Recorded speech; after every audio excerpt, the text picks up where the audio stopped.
રાધે રાધે, જય દ્વારકાધીશ। આજના વિડીયોમાં લડ્ડુ ગોપાલ વિશે વાત કરવાની છે। ગોપાલ માધવ કિશોર। મારા પપ્પાએ વાત કરી કે આપણે દ્વારકા જઈએ। અમે દ્વારકા જવાની વાત કરતા હતા। ક્યારે જવાનું, કેવી રીતે જશો એ વાતો કરતા હતા। પપ્પાનું કહેવું એમ કે 5 ડિસેમ્બરે જઈએ દ્વારકા। પપ્પાએ 5 ડિસેમ્બરનું કીધું। ત્યાં 10-12 દિવસની વાર હતી। ત્યારે તે ઘરમાં બેઠા ભગવાનની વાત સાંભળી તો ભગવાન ખુશ નજર આવ્યા। ખુશ એટલે બહુ ખુશ થયા।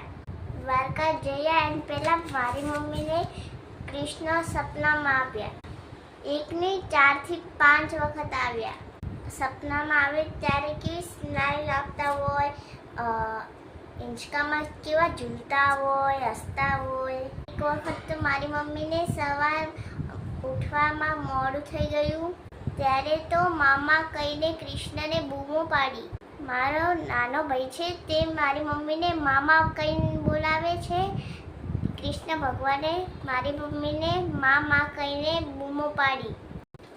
મારી મમ્મી ઉઠી ત્યારે મારી મમ્મી એમ કહે છે, મારો નાનો ભાઈ તો સૂઈ ગયો છે। તો કોણ હતું? તો ભગવાન હતા। ભગવાન તો ખુશ હતા દ્વારકા જવા માટે। ભૂખ ધરાઈએ તોય હસતા હોય, તેમને સ્નાન કરાવીએ તોય હસતા હોય, કેમ કે તેમને દ્વારકા જવું હતું।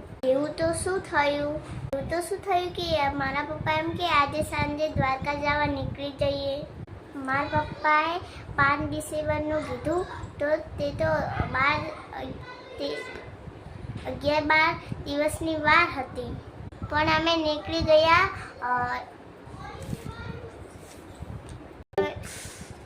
આ તો ભગવાનની લીલા છે। પહેલાં જવાનું હતું ત્યારે ન ગયા, પછી પહેલાં નીકળી ગયા। દ્વારકા ગયા, શું જોયું એ પછીના વિડીયોમાં જોડાઈ રહેજો। વિડીયો જોવા માટે રાધે રાધે। વિડીયો ગમ્યો હોય તો લાઈક એન્ડ સબસ્ક્રાઈબ કરી નાખજો।